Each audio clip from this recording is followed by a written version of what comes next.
千里之行，始于足下。A journey of 1,000 miles begins beneath the feet. We now gather in the Tao to travel the journey together.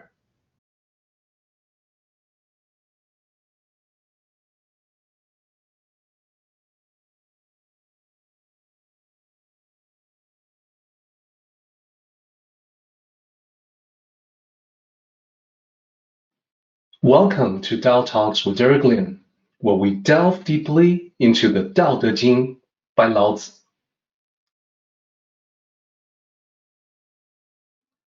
Let me talk about what we have discussed previously on chapter 42.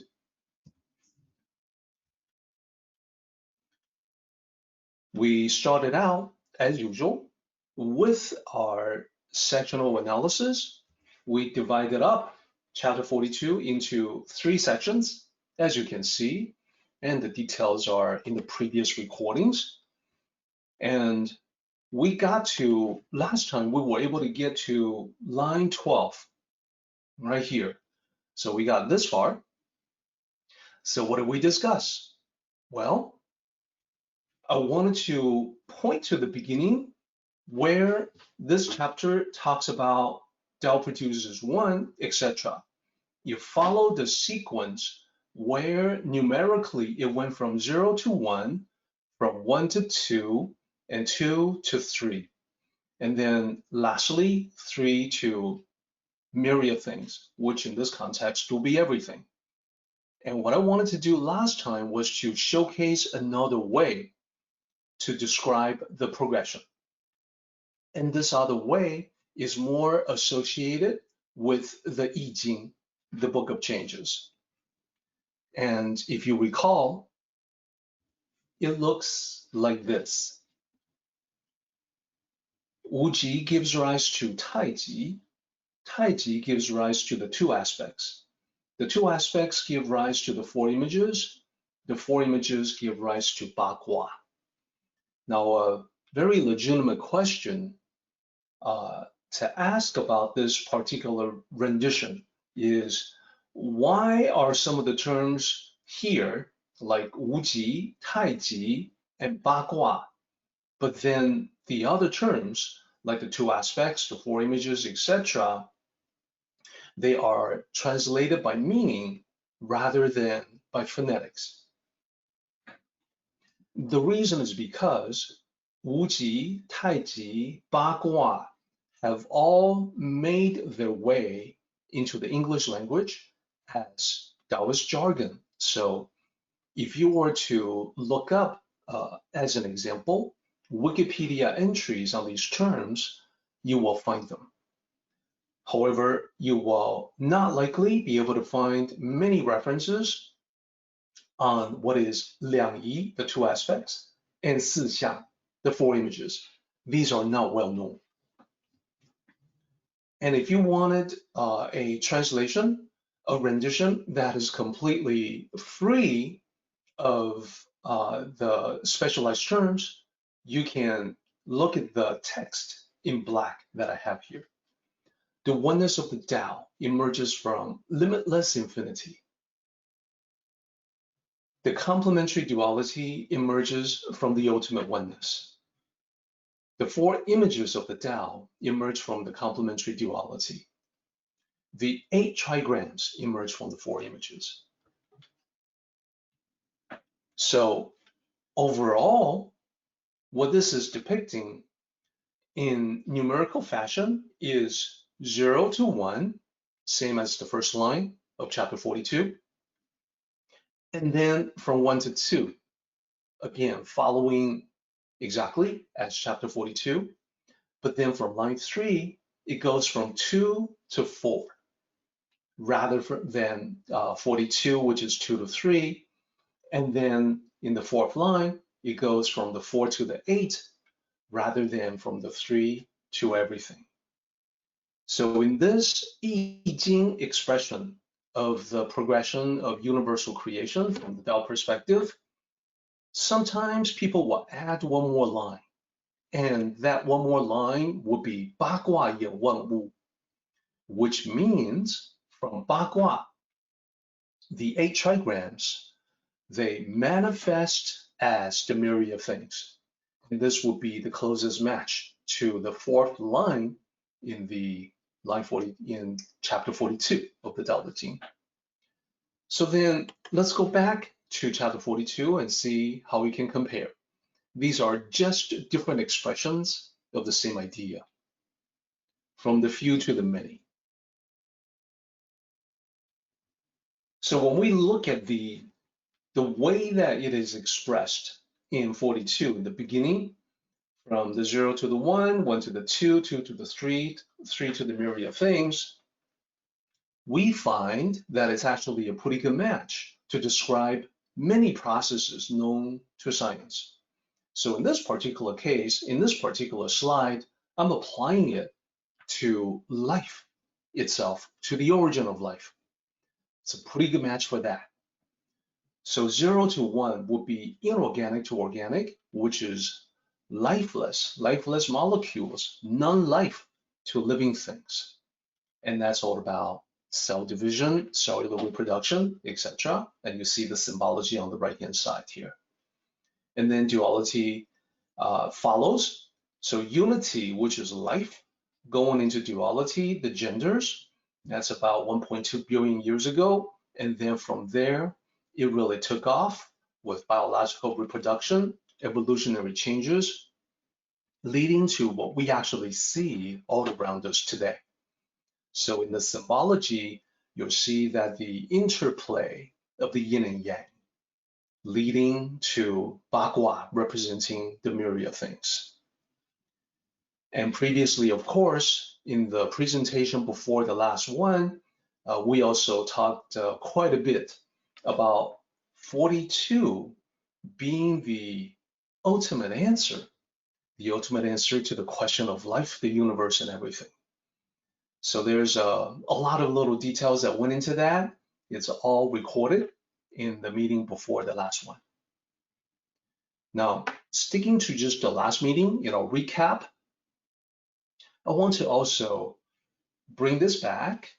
This is the slide that you saw after the story about 塞翁失马, which is the old frontiersman loses a horse. 焉知非福, how do you know it's not a blessing? So the only thing that I would add to that is, number one, we want to make sure that we extract the important lessons out of that story. It's a classic, and it is often used even today when people remind one another that, something that seems to be bad that is happening, that seems to be a setback. Well, don't be fooled by the appearance. There may be more underneath the surface. So you heard me say 塞翁失马, and in the romanization, in the pinyin romanization here, it looks like it should be Weng, W-E-N-G. Well, that's what pinyin dictates, but it actually sounds like Wong. So the pinyin system, as I have mentioned before, is far from perfect. And then what is written in pinyin as yan is actually yan, 焉知非福. So these are, if you go just by the what it seems to sound like in English, you end up pronouncing things that are a little different than a native speaker. So as I said, the important thing for us in regards to that story is to extract the most important lessons out of the story. And it's important enough, it's such a classic, it is still so widely used today that I want to spend just a moment to relay the important lessons, the primary lessons. So first of all, what people think of as a bad thing may actually contain a good thing for us to discover. So in the story, This is reacting to a disaster, like losing a horse, or later on in the story, like the son breaking his leg. Seems like a bad thing. Most people think of it as a bad thing, but the story's point is that it may actually contain a good thing. But you have to be open-minded enough to look for that, to open your eyes to be receptive to that. So here's the lesson. Do not get overwhelmed by disappointment or depression. When something quote unquote bad happens, you want to be sure that you take a step back mentally and then look at the whole situation from a Tao perspective. If you don't do that, you may miss the discovery. There's something good to discover. Number two is the opposite. What people think of as good fortune may contain the seed of bad luck for those who are careless. So there's no emphasis on luck in the Tao.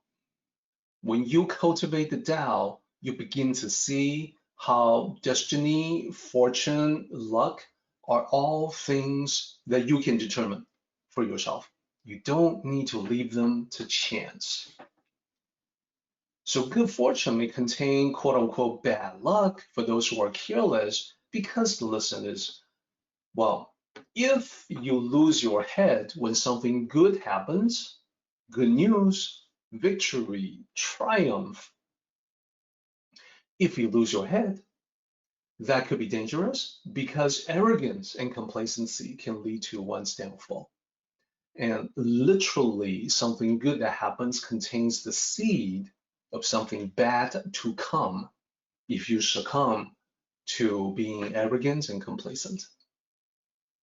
So lastly, to sum it all up, if we only look at the surface level, we can easily miss the real lessons underneath. So that is how things are in the world. They shift back and forth. They transition from good to bad, from bad to good, and your perception transitions as well. So what I want to invite everyone to do is to think of the Tao as your personal training in life to always go beyond external appearance, to always look for the essence, which is the truth. So that's it on the recap. And I am now ready to get right back into the Tao Te Ching itself to talk about the additional lines. We just have one last section to go through.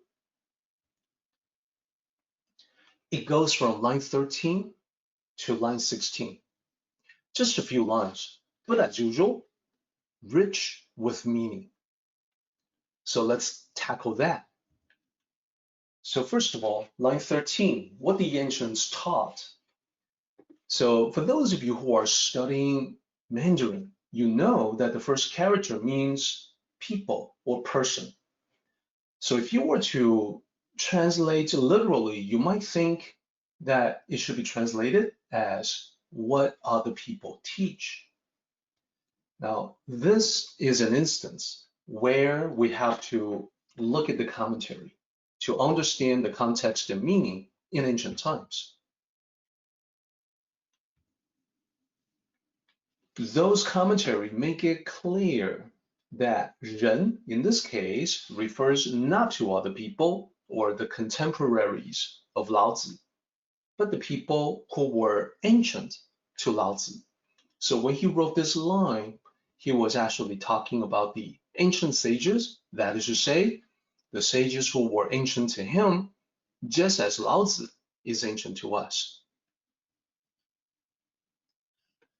So what the ancients taught, Laozi says, line 14, I will also teach. There's line 14. Now it makes more sense. It would not make as much sense to say, what other people teach, I will also teach. Because what other people teach may not necessarily be the Tao. During the warring states at the time of Lao Tzu, there were many schools of thought. There were many competing philosophies. So what other people taught at the time will cover a lot of ground. Lao Tzu would not be teaching what other people taught at the time. He would be teaching what the ancient sages of the Tao tradition taught. So in other words, he would carry on the tradition. He would teach everything that's being talked about in this chapter from the beginning of the chapter, which talks about the origin of everything. And then it goes on into harmonizing the yin and yang and how that would lead to the way that we interact with other people. So this makes more sense. Okay, now let's go to line 15. Line 15 is the one that really has the most thought behind it, the most thinking, the most philosophies, the most examples out of this entire chapter. So line 15 says the violent one cannot have a natural death. So this seems like a pretty simple statement at first. We can see that the violent one, first three characters, is what we would today refer to as a bully, someone who uses intimidation and physical violence against other people. And a violent one would be a person that has too much yang energy, who is unbalanced in terms of yin and yang, and therefore would be lashing out against other people. So in terms of appearance, in terms of the externals, it seems like the violent ones are the bullies who get their way.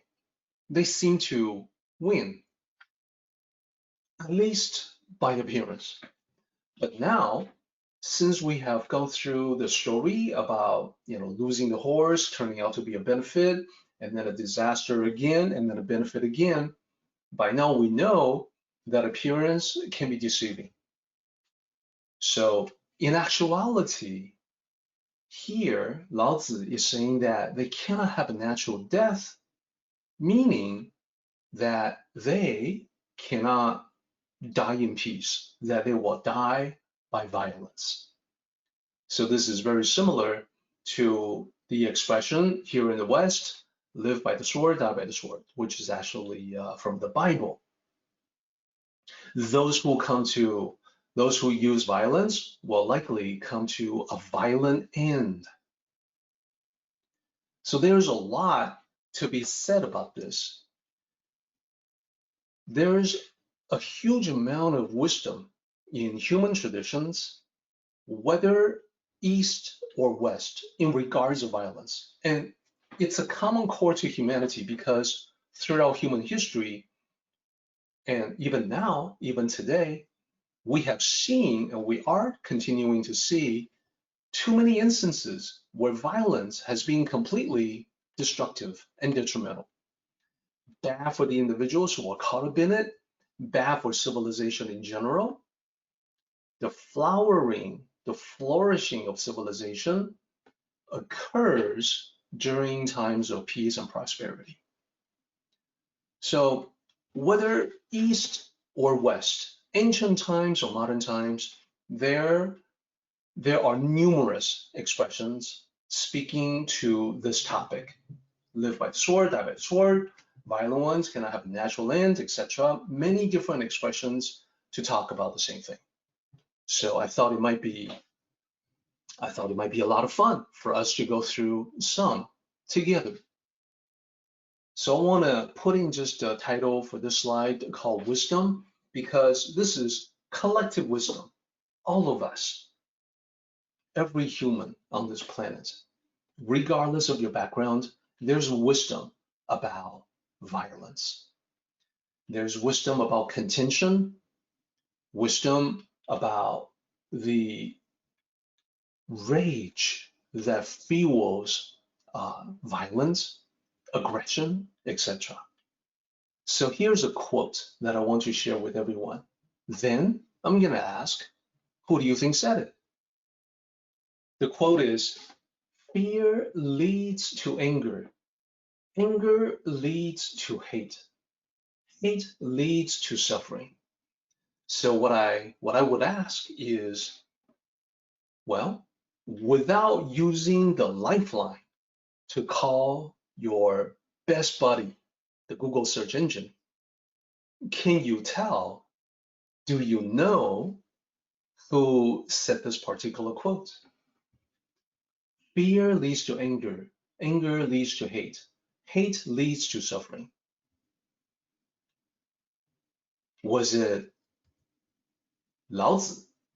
Well, I have to share with everyone that the vast majority of the quotes attributed to Lao Tzu on the internet are actually things that he had never said.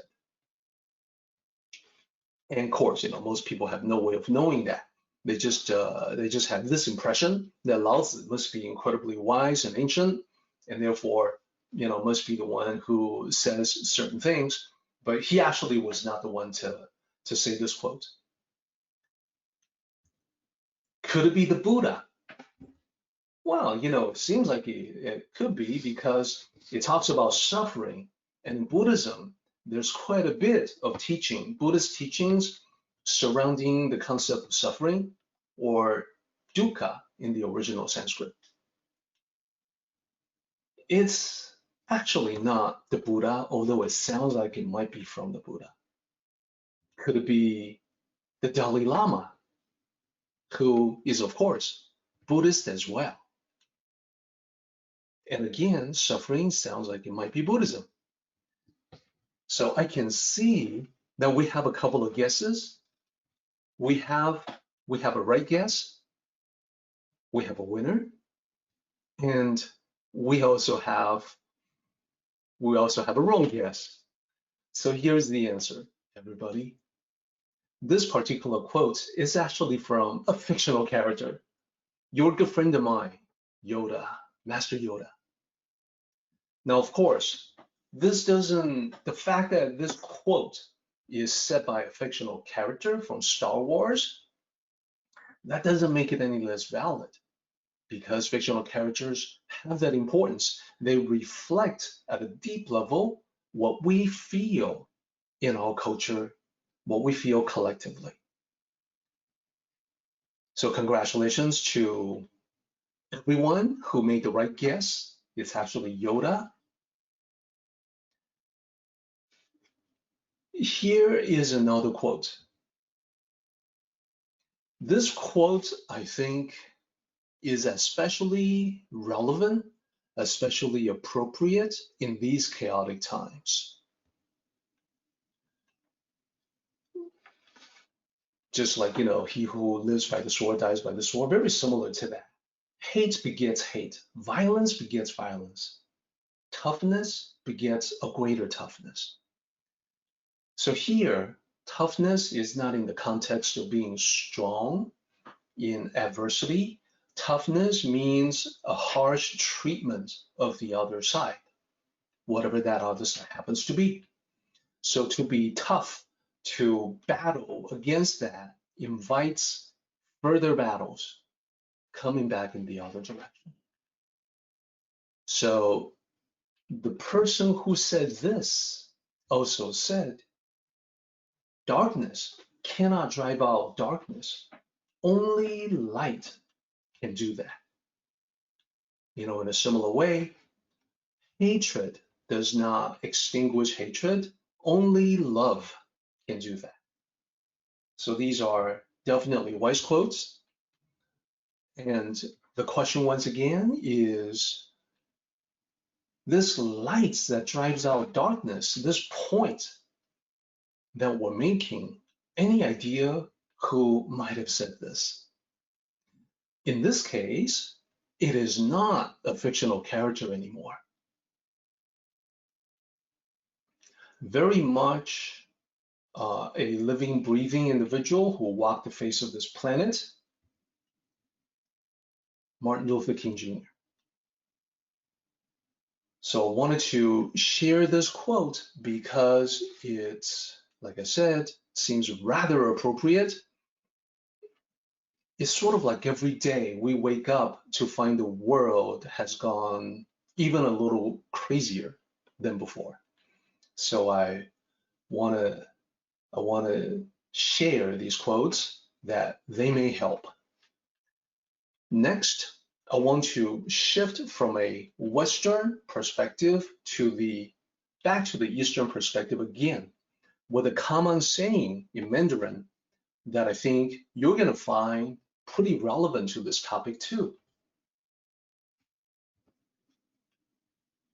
So the title of this slide is that quote, is that saying, 善有善报, 恶有恶报.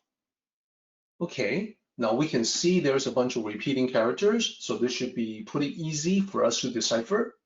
What could this possibly mean? 善有善报, 恶有恶报. Right off the bat, you can tell that it's got two repeating characters here, and these two characters repeat from line to line. So let's start with 善有善报, the first part. Let's break it down.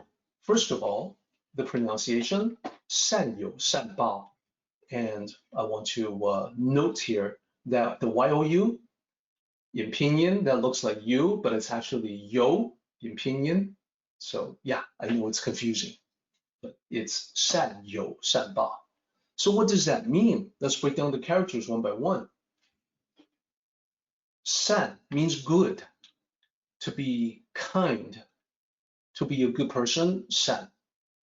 有, to have, has, there is, that's 有, the state of having something. 善, same character as the first one, same meaning, good. And then 报, this could be report, a reply. In this case, it's a response. So what does this mean when you string the meaning together, verbatim, literally? Good has good response. What is that? Well, 善有善报 literally means for positive actions, there are positive rewards. So this is talking about positive karma. You do good, you receive good. What goes around comes around. So if you ensure that what goes around is good and positive, then what comes back to you is also going to be good and positive. So 善有善报. So this will probably help you figure out the reverse. 恶有恶报. No great challenge. In pinyin, it looks like 恶有恶报. So the only thing that's different is the key character, which is 恶. It's more like UH. And then 有, once again, it sounds like yo, Y-O-H, and not like you. So the literal meaning is the opposite, is the complement of the last line that you saw. Bad has bad response. And now you can probably guess that this must be talking about the negative karma, the negative karmic repercussions that can result when you do something bad. And that will be correct. So the meaning is for negative actions, there are negative consequences. So when you put the two together, for positive actions, there are positive rewards. For negative actions, there are negative consequences. That is the rendition. That is the translation for 善有善报, 恶有恶报. So now, what I would like to do is to challenge everyone a little bit and ask, is it true? Is it true that for positive actions, there are positive rewards? And for negative actions, there are negative consequences. Is that true? And I want to relate a story to talk about this very question.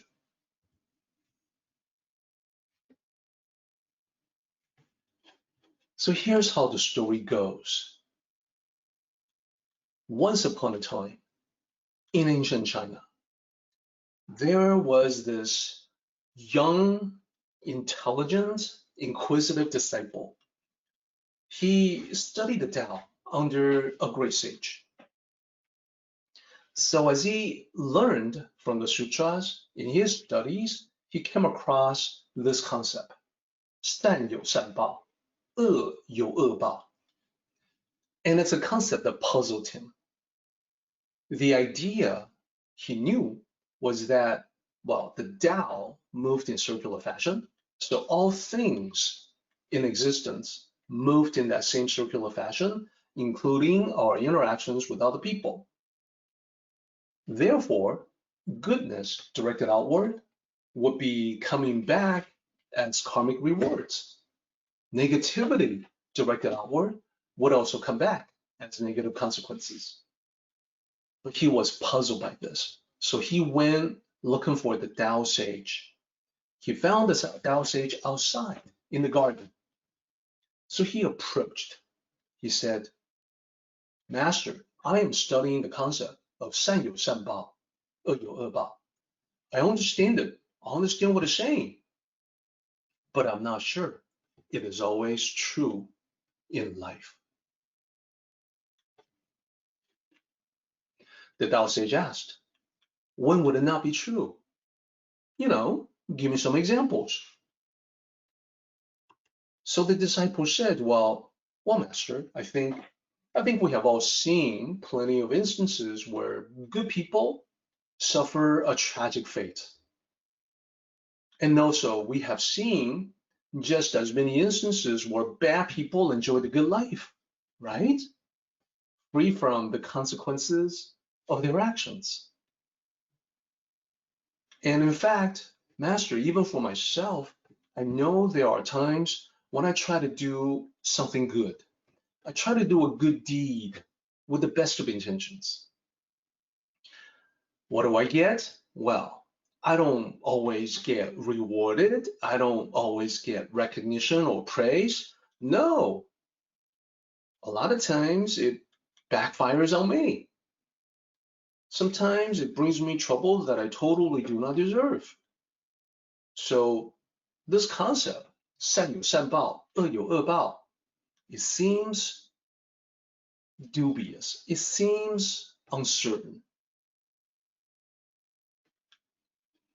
So then the Tao sage said, yes, indeed, that is how things can look in our human perception. But if you look through the eyes of the Tao, you may be able to see life in a totally different way. The Tao sage pointed to the small water fountain in the garden. Clear and pure water from a nearby stream is diverted into it. The Tao sage said, look at this water fountain. Think about how human life can be compared to a container of water. Think of the amount of water in the container as, blessings, good fortune, prosperity. The first thing to think about, the first thing to consider is that we all come into this world with varying amounts of blessings, or what people could call luck, with different amounts of water, so to speak. Does that make sense? The disciple said, yes, Master. Some people are born into wealth, affluence, so they live their lives without worries. Their every need is attended to. At the same time, some people other people are born into terrible circumstances, full of misery and hardship. So it's pretty obvious to me, Master. You know, human beings are just different. So we're just all different. That's right. The Tao sage nodded. The way it works in the Tao is that when we do good things, we add water to the container, thus increasing the goodness in our lives. Now, the reverse is also true. When we do things that are contrary to our conscience, we don't add water, quite the contrary. We drill holes in the container, so water leaks out. We end up with less goodness, a decreasing amount of goodness. And lastly, we come into this world not just with different amounts of water, but also different inflows and outflows that will vary from one person to the next. Now, because of that, it is entirely possible that when a good person does something good, but the rewards have yet to appear, because it may take a while. If he started out with not a whole lot of water in his container, it's gonna take a while, perhaps years, to really fill up the container, to have the goodness manifest in his life. And what about someone who has done horrible things? Of course, if they don't have a whole lot of water in the first place, and they have created these huge leaks, then obviously that is when we see the negative karmic consequences quickly, perhaps right away, perhaps immediately, a karmic payback. So the disciple said, Master, I think I begin to understand. You are saying it is also possible that the horrible person still has a lot of water in his container. And the Tao Te said, yes. When that is the case, despite the many holes he has drilled in his container, it is going to take a while for all the water to leak out. No, make no mistake. The leakage is definitely occurring. It's just that we, as mortal human beings, we cannot see it, so we cannot know how long it will take for the negative consequences to manifest themselves. And the disciple said, perhaps, as you said, Master, that it will take years. The Tao Te said, perhaps, or decades, even lifetimes. When someone dies, his earthly debts are written off, but his karmic debts continue on. There is no getting away from the universal and eternal balance of the Tao. Sooner or later, in the long run, everything balances out. Then the disciple said, Master, so the saying, 善有善报,恶有恶报, it's correct after all. For positive actions, the positive rewards. For negative actions, the negative consequences. The Tao Te said, yes, but it is only the first half of the truth. Let's add the second half to make it more complete. 不是不报, it is not that there are no consequences. 时候未到, it is only that the time has not yet arrived. Finally, the disciple understood and said, what if people change for the better? Can their karmic debts be forgiven? And the Tao Te said, it's possible if they're willing to make amends. It is, however, unlikely because most people are not capable of significant changes within a single lifetime. Those who study the Tao stand a better chance. They may be able to change, but only if they fully understand the teachings and apply them to life.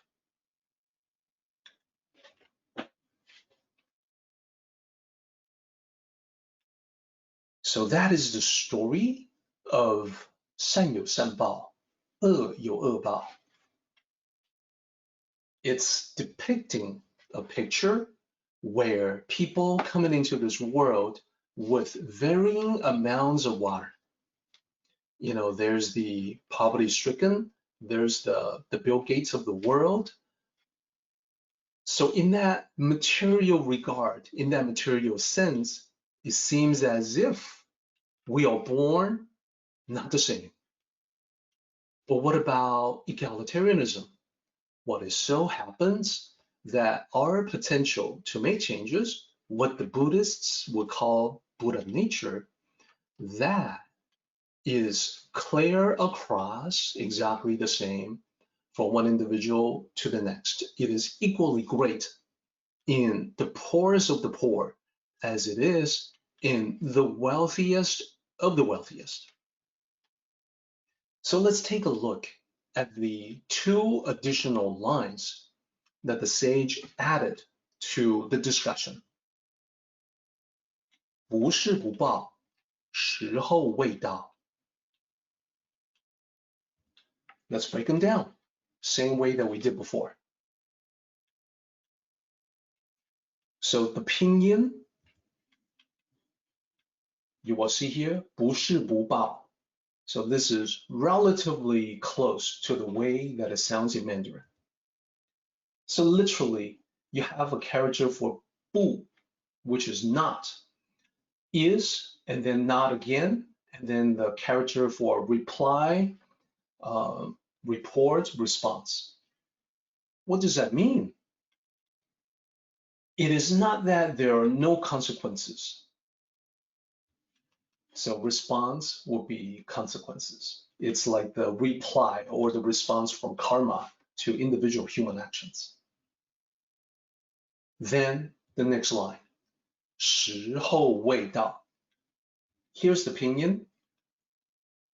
And again, the HOU, that's not how, that's not Hugh, like Houston, that's ho, like HOH, 时候未到. So breaking it down character by character, the first two characters together mean time.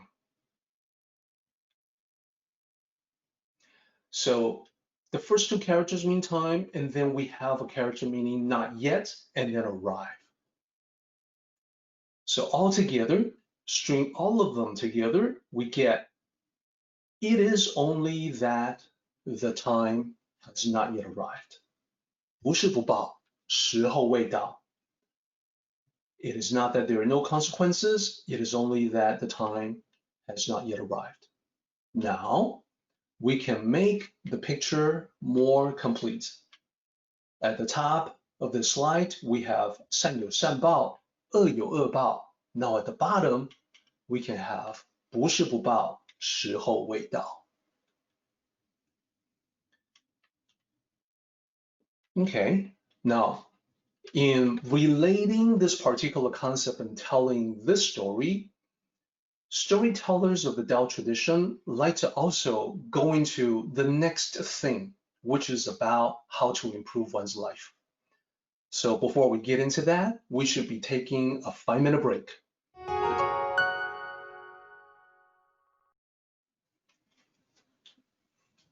So as I said, the Tao teachers who tell the story will often follow up with suggestions on the primary metaphor used in the story, which is about increasing the water, plugging the leaks in life.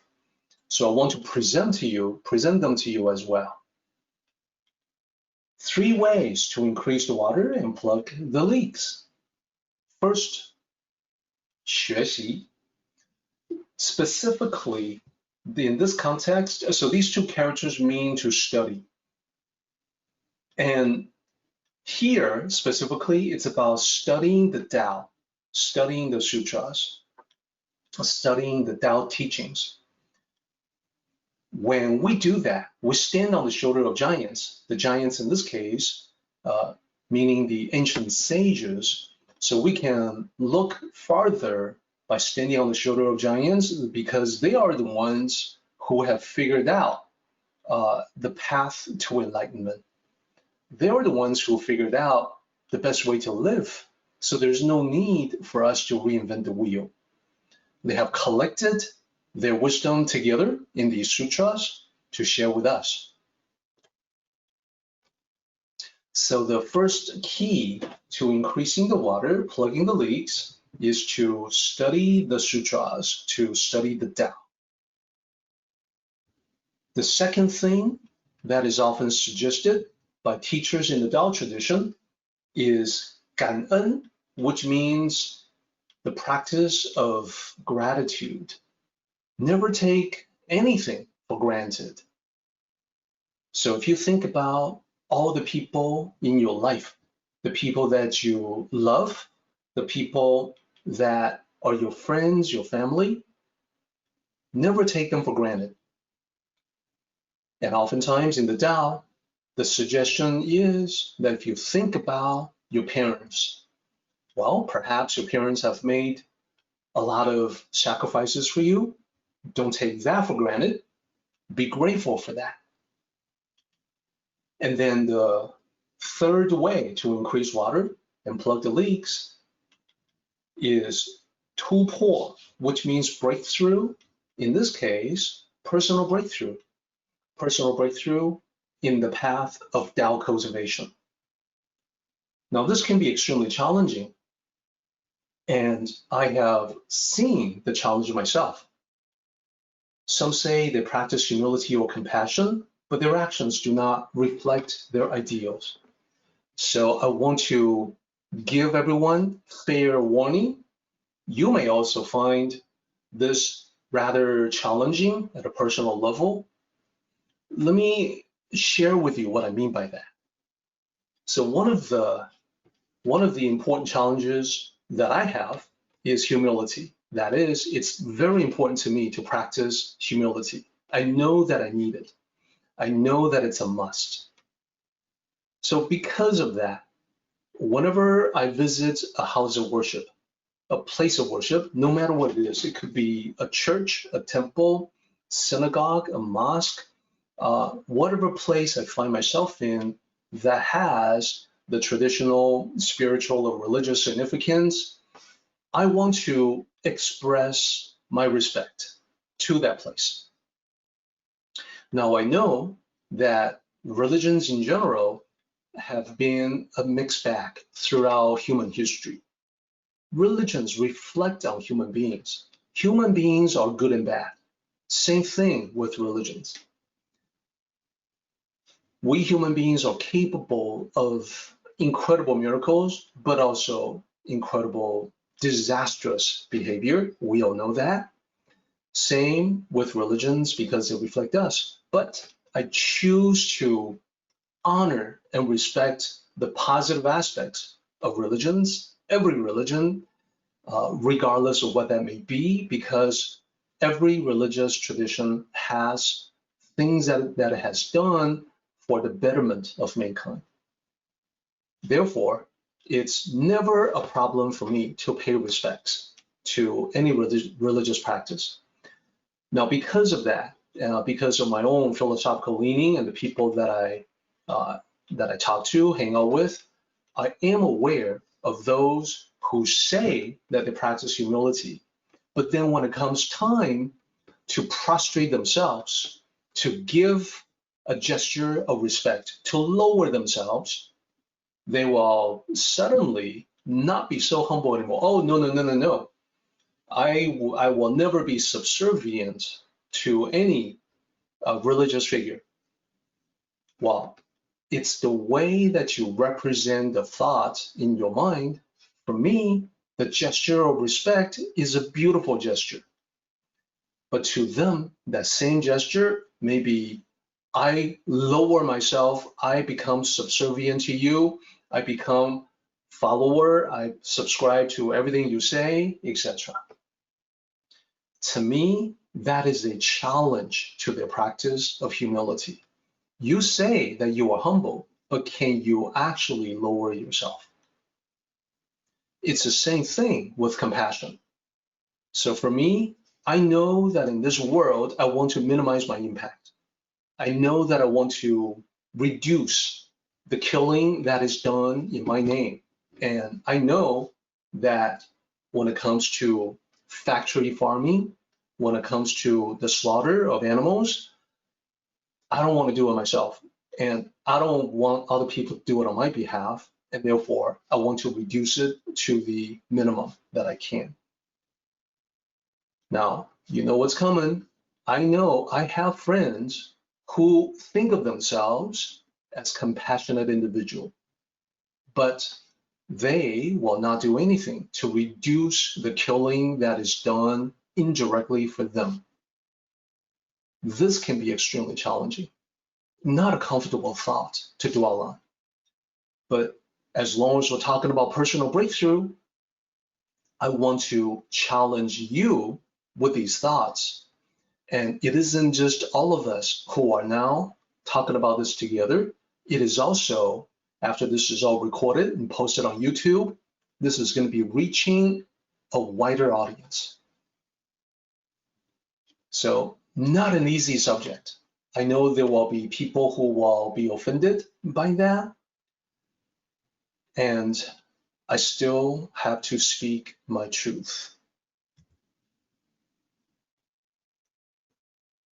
3 more ways. Oh, you thought the 3 ways were it? No, there are actually 3 more. Let me talk about those. To increase water and plug the leaks in your life, teachers in the Tao tradition would also talk about 让步, taking a step back. Let the other person go first. Let the other person win. Why not? In an argument, frankly, that'd be a foolish thing for a Tao cultivator to get into, whether you call it an argument or a debate, because a Tao cultivator realizes you don't have to be right. You don't have to let everybody in the world know how right you are. You can easily back away, which is the real victory, and you can easily let the other person win because you are bigger than the contention. You are bigger than the arguments or debate. Then I want to do one more. 布施, the virtue of generosity. So in Hindu culture and subsequently in Buddhism and all throughout the eastern part of the world, throughout Asia, giving alms to the begging bowl of the Buddhist monk. Here, it's extrapolated beyond that. 布施 is to practice the virtue of generosity. It is to be giving. And when I say giving, practicing the Tao of giving, it is to give in all possible ways, not necessarily material ways. When you do practice the Tao of giving correctly, you end up with more, not less.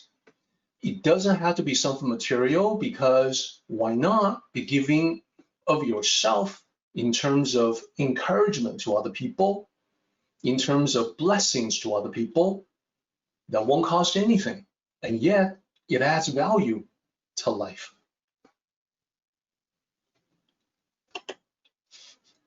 Lastly, 转念, change your thoughts.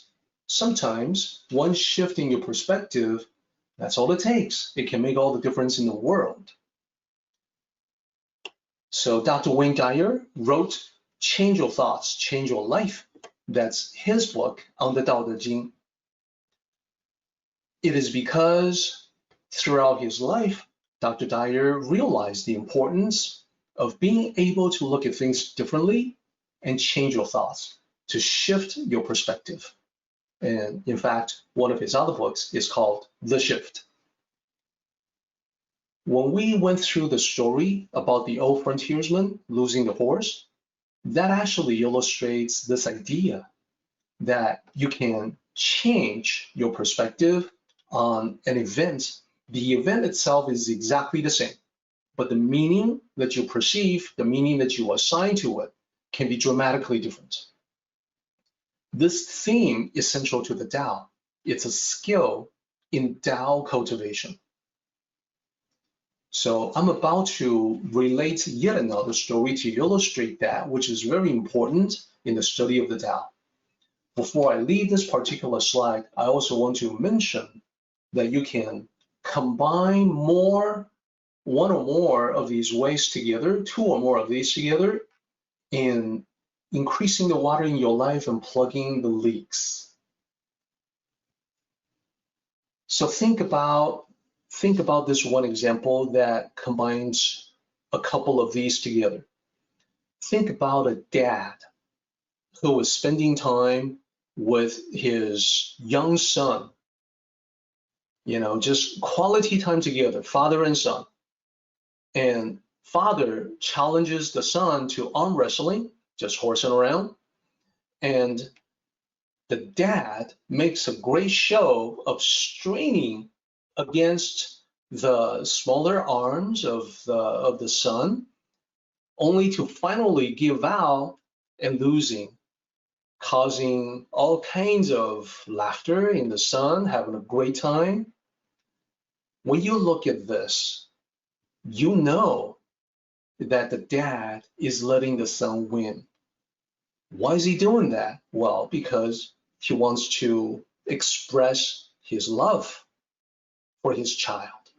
He's letting the son win to spend quality time with the son, and he also takes tremendous amount of joy in the happiness of the son. When the son grows up and understands that actually his dad let him win, he is going to be understanding and grateful for having a wonderful dad. So the practice of gratitude, letting someone win because you are the bigger person, these are all in accordance with the Tao. These will all increase the water, so to speak. These will all plug the leaks. So now I want to return to this last concept here, 转念, and talk about shifting your perspective. And sometimes just an easy shift, a little shift, can produce a huge amount of difference.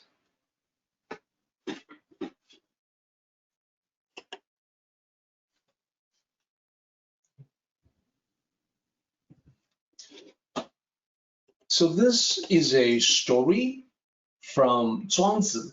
As you see at the bottom of this particular slide, there are different ways to tell the story, and storytellers of the Tao tradition would oftentimes like to dramatize the story and tell it in a particular way, a way that's not exactly the same as the way that Zhuangzi wrote it down in the original text. So let me tell it to you in that traditional storytelling way, and then I will also tell you how Zhuangzi wrote it down. So here's the story. Once, there was a man who took a small boat out on the river, trying to cross over the river to the other side. Initially, everything was fine. The man rowed the boat, making steady progress to the other side of the river. Then, he noticed there was another boat getting closer and closer to him, a larger boat. He was alarmed because he was right in the middle of the river. His boat was small. It could easily be capsized. The river had strong currents, so even a good swimmer would find it to be a dangerous river to swim in, might drown. So he was alarmed. As the other boat, the larger boat, is getting closer to him, he started yelling, "Hey, you're getting too close." Would you mind going around, please? There was no response. So he tried again at a louder volume. Hey, you're getting too close. What are you doing? Go around. There was still no response. Now it was getting dangerous because the other boats was bearing down on him. He yelled even more, but it was no use. The other boats bumped against him, rocking his boat. The man cursed loudly, swaying back and forth from the collision, trying to maintain his balance. Luckily, his boat did not take on any water. So he grabbed onto the other boat, and then he stood up, ready to give the other person a tongue lashing. What do you think you are doing? You are an idiot. Then he saw that the other boat was empty. All along, it was just an empty boat, drifting aimlessly, flowing with the current of the river and running into him. So, of course, his yelling had no effect. Suddenly, the man's anger went away because, well, it's silly to get mad at an empty boat. That's actually the name of the story, 空船, the empty boat. Now, there is a lot that the story says about life. We're going to break it down. First, let me tell you about the way that Zhuangzi wrote it down. It's a little bit different. It conveys the same idea. The way he wrote it down was, imagine we're riding in a boat to cross the river. If an empty boat upstream comes drifting in our direction and bumps against our boat, even the most angry people will not be upset. They will only give this boat a push it away, to let it drift off, out of the way. On the other hand, if there is a person in that boat, we will call out to him, trying to get him to steer the boat in a different direction so we wouldn't collide and maybe capsize.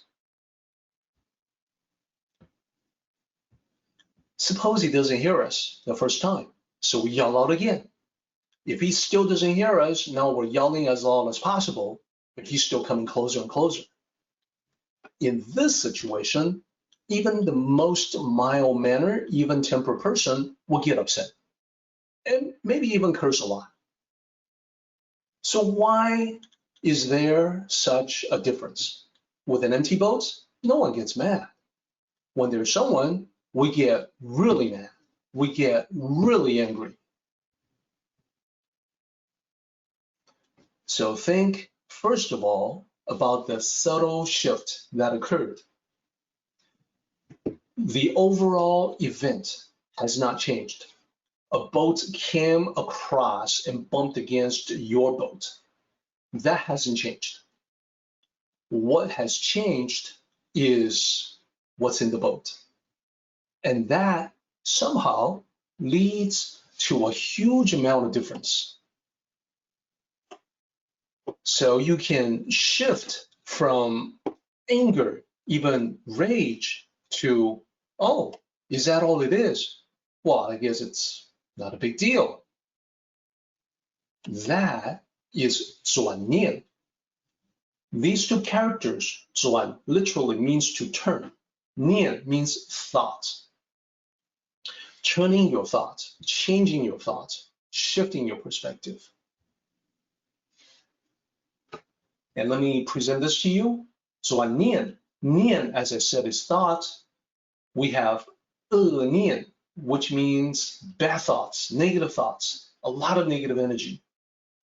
And this is all about anger. This is all about, getting upset, emotional turbulence. And then 善念, good thoughts, or at least peaceful thoughts. So here, I want to illustrate how we can go from one to the other very easily.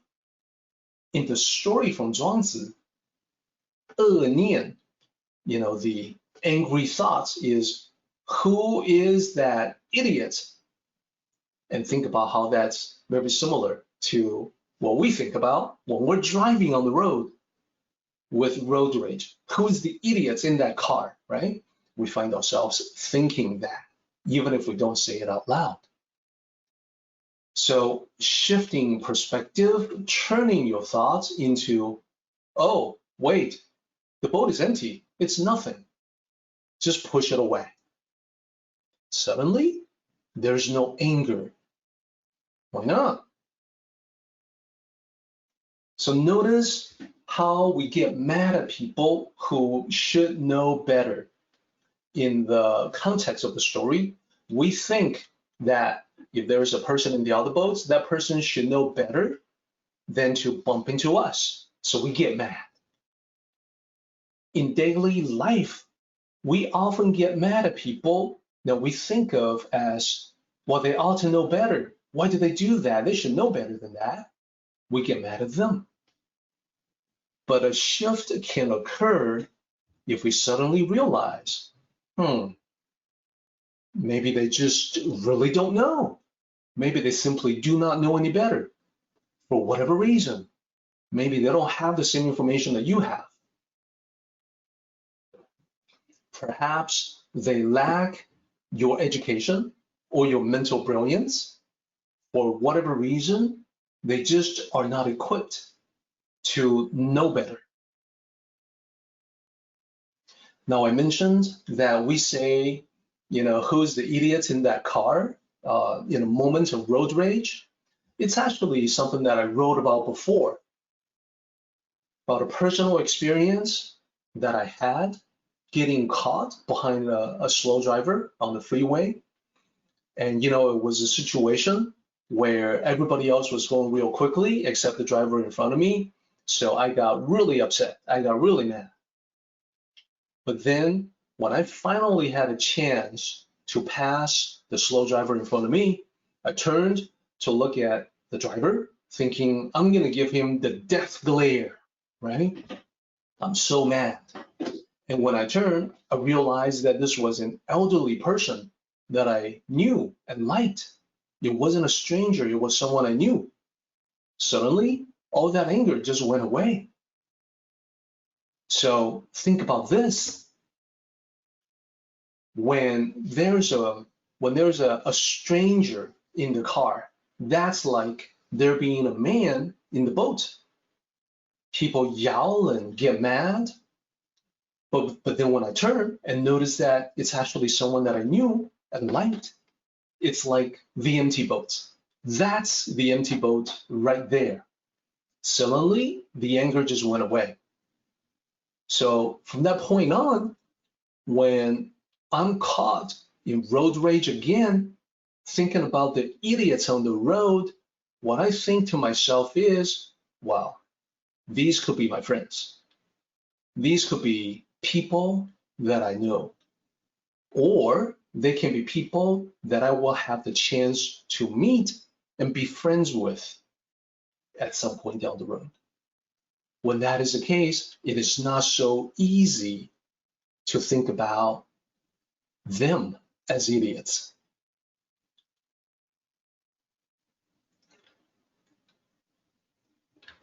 So, who among them cannot be my friend? They may be a stranger now, but they all potentially can be a good friend. And then I also want to relate another personal experience. This is at the temple in the English study group. I knew this one gentleman who was part of that group. He had invited his English-speaking friends to the English study group at the Tao Temple. So everybody had a good time. Everybody was involved in all the activities that day, and then they all had lunch together. Then halfway through lunch, an Asian Tao cultivator approached the visitors, the friends that he had invited. And the Asian Tao cultivator asked them if they would be interested in going through the initiation ceremony. The visitors declined politely, and the Asian Tao cultivator went away. But this guy who invited them was annoyed. He was a little upset. He was saying, that was not good. Why do they want to push their religious ceremony on people who are just visiting for the first time? It seems like a very aggressive, high-pressure sales tactic. He was not a happy camper. At the same time, another member of the Tao study group, this lady who was much more experienced than the gentleman, said that, no, that's not what happened. He wasn't trying to aggressively convert people. The Asian Tao cultivator had just a well-meaning intention to share the Tao, something that he found to be very good and helpful. He wanted to share the three treasures of the Tao because it was so powerful. Now, the event did not change. It was the exact same event that they were both speaking to. But then the gentleman chose to look at it in a negative way, got upset. That's the man in the boat. The lady, a more experienced Tao cultivator, knew that she could shift her perspective, change her thought, look at the same situation, see the good in it. Suddenly, it's the empty boat. So this is a skill. When you fully understand, you will have the ability to let the anger go away naturally. Doesn't require any effort at all.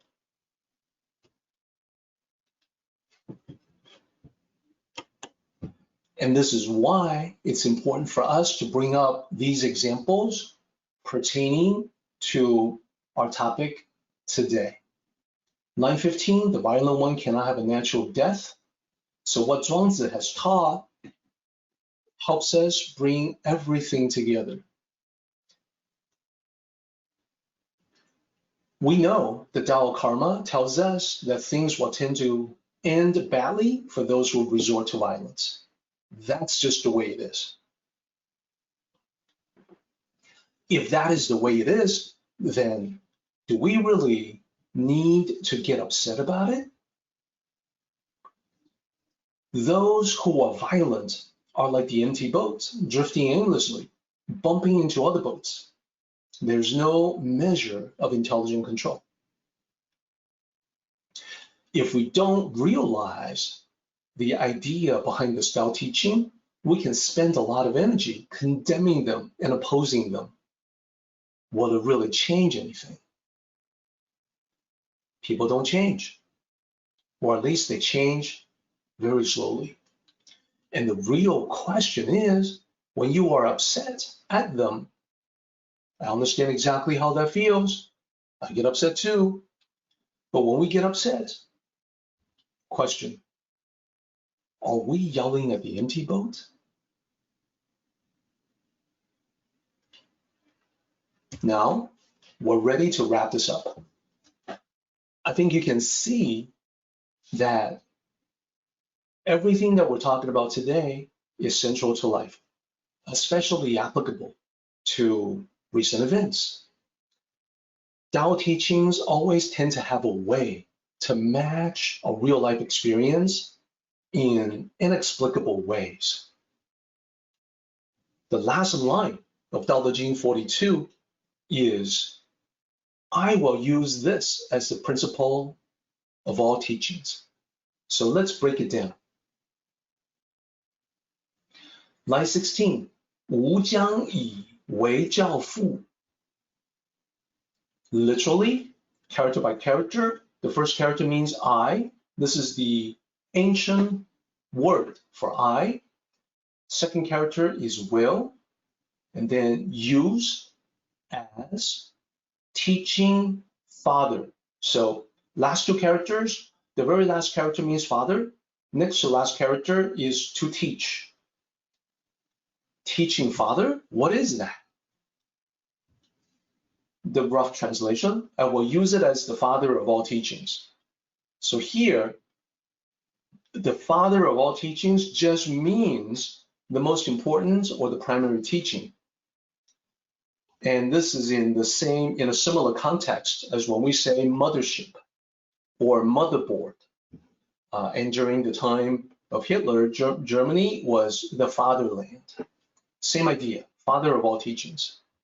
So in this context, we can also use principal axiom rather than father of all teachings.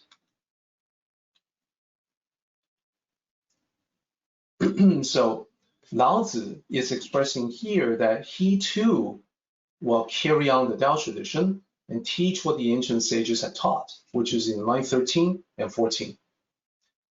And he wants to be sure that as he is carrying on the Tao tradition, he's talking about this as the principal thing, the integration of all these different elements together, the empty boats, the shift in perspective, everything that we have talked about.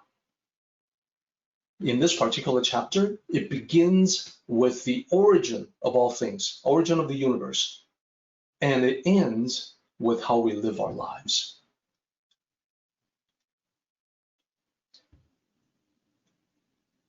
So this concludes our coverage of chapter 42 of the Tao Te Ching.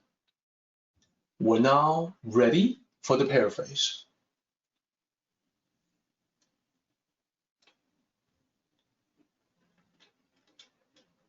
So it's relatively short in 3 sections. We begin with Tao produces one produces two, etc. How can we paraphrase that using modern vernacular? The emptiness of the Tao, full of unmanifested potentiality, gives rise to existence. The oneness of existence, in turn, gives rise to the complementary duality of yin and yang. The interaction of yin and yang becomes the third factor: movement, dynamism, change. Change, omnipresent transformation, is what gives rise to everything in the universe. It is therefore the nature of all living things to possess yin and embrace yang. We are no exception, and that is why we must balance the two in order to attain harmony. So that's the first section. It's all about oneness, going into yin and yang, going into change, the interplay of yin and yang energies, and then everything else. So let's get into section 2. This is already switching gears into talking about humility, our behavior in interaction with others. Here's the paraphrase. For instance, notice how people do not like to be seen as alone, unworthy, or lacking in virtues. But these are the exact terms rulers use on themselves. It is a way to integrate the high level of ruling power with a genuine practice of humility, a balance of yin and yang energies that promotes harmony. Similarly, in everyday life, we see events that appear to be positive but turn out to be the opposite, and vice versa. We also need a balanced approach in handling these events in order to bring harmony into our lives. See, I think with the paraphrase, it really brings everything into sharper focus. It brings meaning into what might be otherwise confusing because of the sheer amount of time between the writing of the original text and our language today. Now, the final section. This is exactly as we have discussed today about what the ancients taught and what Lao Tzu would also teach. What the ancient masters taught, I will also teach. Integrating the yin and yang energies is a necessary skill that helps us see the truth in life situations. For instance, the violent man pushing people around may appear to win, but sooner or later, he will experience the ultimate defeat in a violent way. I will teach this concept as the most important among all my teachings.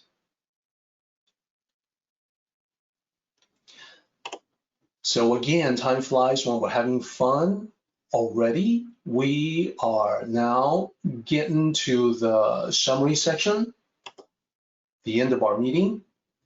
What you see here is a summary from last time about the integration of yin and yang energies.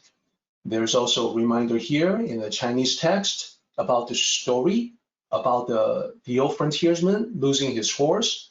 How do you know that's not a blessing? Now, the summary for today. Final thoughts from Dao De Jing 42. So the very last part that we discussed is also about integrating the yin and yang for greater harmony. Number one, realize that external appearance, yang, and internal reality, yin, may be quite different. You saw that in the story about losing the horse. You're also seeing that in the story from Zhuangzi, and also the line about the violent ones appearing to win, but are actually suffering the ultimate defeat. Overall, here's what I would say about the Tao. We can use the Tao to help us deal with a world that, as you know, has become violent, has become chaotic and turbulent. Every day seems to bring some kind of bad news about the world. Everything seems to be turned upside down. It's all right. We have each other and we have the Tao. Number three, recognize that those prone to be violent will reap what they sow. Keep this phrase in mind. 善有善报, 恶有恶报. And remember what it means. The good will end up with positive rewards. The negative will end up with negative consequences. Number four, so those who are violent, why be upset? Rather than to be upset with them, why not just shift your perspective? How do we shift our perspective? Well, we use this empty boat as a powerful reminder, a gift from Zhuangzi. Our meeting has come to an end, but the journey continues on. Let us travel safely.